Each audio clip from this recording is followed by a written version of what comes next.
ఉగాది పండుగ అంటే అందరికీ గుర్తొచ్చేది నూతన సంవత్సరం. ఇంకా ఆ రోజు ఆరగించే షడ్రుచులు కలిగిన ఉగాది పచ్చడి. తెలుగు క్యాలెండర్ కొత్త సంవత్సరంలో మొదటి రోజు కాబట్టి ఉగాది పండుగ జరుపుకుంటామని అంటారు. కాని సరిగ్గా అదే రోజు ఎందుకు జరుపుకోవాలి అని ఎప్పుడైనా ఆలోచించారా? దీనికి సమాధానం భాగవతంలో విష్ణువుని దశావతారాల్లో ఉంది. అయితే ఈ వీడియోలో ఉగాది పండుగ వెనుక ఉన్న కథ మాత్రమే కాదు, ఆ కథలో ఉన్న విశిష్టతను కూడా తెలుసుకునే ప్రయత్నం చేద్దాం. విష్ణువుని దశావతారాల గురించి ఎంతోమందికి తెలుసు. విష్ణువు ఎన్నో అవతారాలెత్తారు, కాని అందులో ధర్మాన్ని స్థాపించడానికి మాత్రం 10 అవతారాలను ఎంచుకున్నాడు.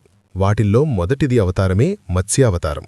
బ్రహ్మ ప్రతి ఉదయం సృష్టి నిర్మాణం మొదలుపెట్టి ఆ రోజు పూర్తయ్యేసరికి సృష్టించే కార్యం ముగించుకుని యోగనిద్రలోకి వెళతాడు. అప్పుడు ప్రళయం వచ్చి సృష్టి అంతమైపోతుంది. తిరిగి అదే సృష్టిని మళ్లీ సృష్టించడం మొదలుపెడతాడు. ఇలా బ్రహ్మజీవితంలో గడిచే ఒక్కొక్క రోజు ఒక కల్పమంటారు. అదే కల్పాన్ని మనిషి జీవితంలో గడిచే సమయంతో పోలిస్తే ఆ సమయం 4.2 బిలియన్ సంవత్సరాలు. దీన్నే ఒక యుగమంటారు. బ్రహ్మ విశ్వాన్ని సృష్టించడమనే తన పని చేసి యోగనిద్రలోకి జారుకున్నాడు. సరిగ్గా అప్పుడే సోమకాసుల అనే ఆసురుడు రంగంలోకి దిగాడు. బ్రహ్మచేతిలో ఉన్న 4 వేదాలపై అతని కన్నుపడింది. ఋగ్వేదం, యజుర్వేదం, సామవేదం, అథర్వణవేదం ఈ సృష్టికి మూలాలు. అంతేకాకుండా మనిషి ఎలా జీవించాలి అనే విషయాలను తెలియపరుస్తూ వారిని తప్పకుండా సంపన్నులుగా మారుస్తాయి. మానవులు ఇలా పురోగతి చెందడం సోమకాసురుడికి నచ్చలేదు. అందుకే ఆ జ్ఞానం వారికి దూరం చెయ్యాలనుకుంటాడు. ఇక్కడ వేదాలని దొంగలించడమంటే ధర్మాన్ని పడదోసి అధర్మాన్ని స్థాపించటం కాబట్టి వేదాలను తిరిగి వాటి స్థానంలోకి చేర్చాలి. కాబట్టి విష్ణుమూర్తి తన బాధ్యతగా మత్స్యపు అవతారాన్ని ఎంచుకున్నాడు. కాని కేవలం ధర్మానికి నిదర్శనమైన వేదాలను రక్షిస్తే సరిపోదు. అదే ధర్మాన్ని పాటించే వారిని కూడా రక్షించాలి. అదే విష్ణు మత్స్యావతారానికి అర్థం. ఆ సమయంలో మనం ముందు చెప్పుకున్న ఆ టైంలైన్కి ప్రకారం భూలోకంలో ఇంకా ప్రళయగడియలు మొదలవ్వలేదు. అందులో భాగంగా భూమిని పరిపాలిస్తున్న సత్యవ్రతుడు తన పాత్ర పోషించాల్సిన అవసరం వచ్చింది. ఈ సత్యవంతుడు విష్ణువుకి మహాభక్తుడే కాక మనిషిల్లో అందరికంటే ఉత్తముడు. ఒకనాడు ఒక నదీతీరంలో స్నానం చేస్తూ ఉండగా దోసిడిలో నీళ్లు పట్టి పితృతర్పణాలు వదులుతున్నాడు. అనుకోకుండా తన దోసిట్లో ఒక చిన్న చేపను పట్టుకున్నాడు. అది చూసి ఆశ్చర్యపోయి వెంటనే దాన్ని నీటిలోకి వదిలేశాడు. సత్యవతిని స్తంభింపచేసే విధంగా చేప మనిషి గొంతుతో మాట్లాడుతూ, ఓ దయగలరాజా, నన్ను చూశావా? ఇంత చిన్నగా ఉన్నాను. ఇంత పెద్ద నదిలో ఉండాలంటే ఆ నాకంటే పెద్ద చేపలు వచ్చి నన్ను తినేస్తాయేమో అన్ని భయంగా ఉంది. నా పట్ల కరుణ చూపించి నన్నీ నదినుంచి తీసి కాపాడుతారని ప్రాధేయపడింది. చేప మాట్లాడిన తీరుకు సత్యవ్రతుని మంచి మనసు కరిగిపోయింది.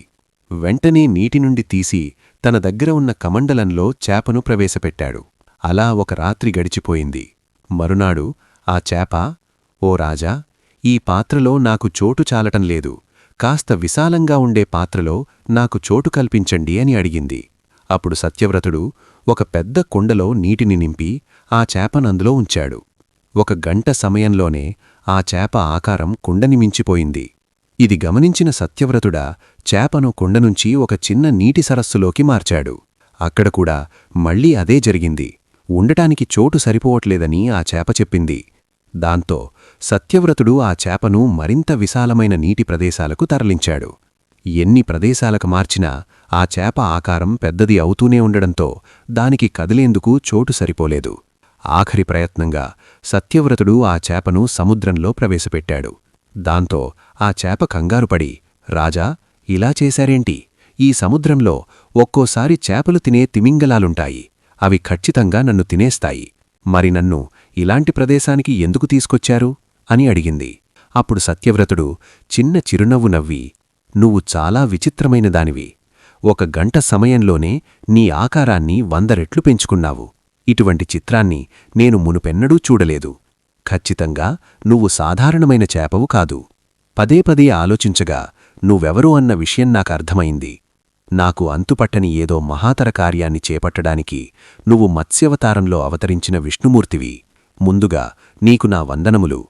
నీవే ఇటువంటి రూపాన్ని ధరించావని నాకు ముందుగా తెలుసు. నాలాంటి నిస్సహాయులకు చేయూతనివ్వడానికి ఈ రకంగా వచ్చి ఉంటారు. మీ అంతట మీరు నాకు సాక్షాత్కరించారు గనక ఈ రూపంలో ఎందుకు వచ్చారు నాకు దయచేసి చెప్పండి అని అడిగారు. సత్యవంతుడు అడిగిన ప్రశ్నకు సమాధానంగా చేప, నువ్వు చెప్పింది నిజమే. నేను ఒక మహత్తర కార్యాన్ని చేపట్టడానికి ఈ రూపాన్ని ధరించాను. ఇవ్వాళ్టినుంచి 7వ రోజున మహాప్రళయం వస్తుంది. 3 లోకాలు నీటిలో మునిగిపోతాయి. సరిగ్గా భూలోకం ఆ ప్రళయంలో మునిగిపోతున్నప్పుడు ఒక నావ తేలుతో నీ దగ్గరికి వస్తుంది. ఆ నావ కోసమే ఎదురుచూస్తూ ఉండాలి. నిన్ను చేరుకున్న వెంటనే అన్ని రకాల విత్తనాలు, ఔషధాల మొక్కలతో ఆ నావలోకి ప్రవేశించు. అంతేకాకుండా సప్తఋషులను తోడుగా తీసుకురా. నువ్వు వెళ్లబోయే ప్రదేశంలో నీ చుట్టుపక్కలంతా చెమ్మచీకటితో నిండిన సమయంలో ఋషులలోనించి వస్తే తేజస్సు నీకు మార్గదర్శకం చేస్తుంది. ఒక విషయంలో నిన్ను అప్రమత్తం చేస్తున్నాను, కాని నువ్వు భయపడకు. నేను నీటిలో నీకోసం అక్కడే వేచి ఉంటాను. నన్ను చూసిన వెంటనే వాసుకి అనే సర్పాన్ని తాడిగా చేసుకుని నా కొమ్ముకు కట్టు. బ్రహ్మ జీవితంలో ఆ ఒక్క రాత్రి గడిచే వరకు నేను మీ నావకు మార్గాన్ని చూపిస్తానని చెప్పి ఆ చేప ఆ ప్రదేశం నుంచి అదృశ్యమైపోయింది. సత్యవతుడు కూసా అనే ఆ గడ్డిపరకతో నేలపై ఒక ఆసనాన్ని ఏర్పాటు చేసుకుని 6 రోజులపాటు విష్ణునామాన్ని ధ్యానం చేస్తూ గడిపాడు. ఆఖరి రోజు 7వ రోజున నల్లటి దట్టమైన మేఘాలు ఆకాశాన్ని కమ్మేసి కుంభవృష్టిగా వర్షం కురవడం మొదలైంది. ఇక భూమి ఆ నీటిలో మునిగి కనుమరుగవుతున్న సమయం దగ్గరపడింది. అప్పుడే కొంత దూరంలో విష్ణు చెప్పిన ఒక పెద్ద నావ సత్యవ్రతుడి దగ్గరికి వచ్చింది. సూచించిన విధంగానే సత్యవ్రతుడు విత్తనాలు, ఔషధ మొక్కలతో నావలోకి అడుగుపెట్టాడు. అతనితో పాటు సప్తఋషులు కూడా వచ్చారు. విష్ణునామాలను జపిస్తూ, ఓ రాజా, ఎటువంటి పరిస్థితి ఎదురైనా మీరు భయపడద్దు. మనం చేస్తున్న ఈ ప్రమాదకరమైన ప్రయాణంలో ఆ శ్రీహరి మనకు తోడుగా ఉంటాడు అని అంటారు. ఇంతలో ఒక భారీ ఆకారం కలిగి బంగారు రంగులో మత్స్యావతారం ధరించిన విష్ణువు అక్కడికి చేరుకున్నాడు. ముందు చెప్పిన విధంగా చేప దగ్గరికి రాగానే దాని కొమ్ముకు వాసుకిని కట్టాడు. పెద్ద పెద్ద అలలు నావను అతలాకుతలం చేస్తున్నా సరే అందులో ఉన్న ఏ ఒక్కరూ భయపడలేదు. మత్స్యరూపంలో ఉన్న నారాయణ రెక్కల కింద ఉంచి కాపాడుకుంటూ వచ్చాడు. సత్యవ్రతుడు చేస్తున్న పనికి సంతోషంలో మునిగిపోయి విష్ణువుకు నమస్కరించి, పరంధామా, నీవు చూపించే ఇదే కరుణతో అజ్ఞానంతో నిండిన ప్రపంచంలో మునిగిపోయిన ఆ ప్రాణములు చీకటి నుండి వెలుగులోకి తీసుకుస్తావు. నిన్ను చేరాలనుకున్నవారికి ఏ మనిషైనా నీలో ఒక భాగమని తెలుసుకునేట్టు చేసే ఆత్మవిద్యను బోధిస్తావు కదా. ఆ రహస్యాన్ని నాకు తెలియచేయండి. అలాగే మనిషిని కట్టిపడేస్తున్న అహంకారం, మమకారం అనే చిక్కు ప్రశ్నల నుంచి ఎలా బయటపడాలో చెప్పండి. ఇటువంటి ముసుగులు తొలగించుకుని మేము నీలో భాగమని తెలుసుకునే మా మార్గాన్ని చూపించండి అని అడిగాడు. సత్యవ్రతుడి భక్తిశ్రద్ధలు గమనించిన విష్ణువు తన బాధ్యతలో భాగంగా అతనికి బ్రహ్మవిద్యను బోధించాడు. వాటితోపాటు జ్ఞానయోగం, భక్తియుగం, కర్మయోగం ఈ మూడింటినీ కూడా నేర్పించాడు. ఈ మూడు కూడా భగవద్గీతలో భాగాలు. ఇక్కడ మత్స్యావతారంలో వచ్చిన విష్ణువు ధర్మపాలకులను రక్షించడం, భక్తులతో మార్గాలను పంచుకోవటం, వీటితో పాటు కథ మొదట్లో వేదాలను దొంగిలించిన సోమకాసురుణ్ణి వెతికే పనిలో కూడా ఉన్నాడు. ఆ అసురుడు కనిపించటంతో అతనితో పోరాటానికి దిగాడు. అతనితో భీకరమైన యుద్ధం కొనసాగింది. ఏం జరిగినా కూడా ఆఖరిలో విజయం ధర్మానిదే అవుతుంది. మత్స్యరూపంలో సోమకాసురుణ్ణి అంతంచేసి ప్రళయకాలం పూర్తవ్వగానే వేదాలను తిరిగి బ్రహ్మచేటికి అందజేశాడు. అక్కడితో బ్రహ్మకి ఒక కల్పం పూర్తయింది కాబట్టి తన వంతు బాధ్యతగా సృష్టి చేయడం తిరిగి ప్రారంభించాడు. ఈ సంఘటనతో దైవస్వత అనే మన్వంతరం మొదలయింది. ఈ సంఘటనతో ఒక మన్వంతరం పూర్తయి వైవస్వతం మొదలయింది.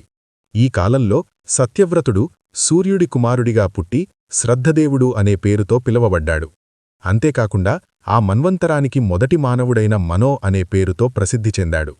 సరిగ్గా ఈ సంఘటన జరిగిన తర్వాత బ్రహ్మ సృష్టి తిరిగి ప్రారంభించాడు కనుక అది యుగానికి మొదలు కావడంతో ఆ రోజు యుగాది అవుతుంది. ఆ తరువాతి కాలంలో అది ఉగాది అయింది. దాన్నే మనం ఉగాది పండుగ పేరుతో జరుపుకుంటాం.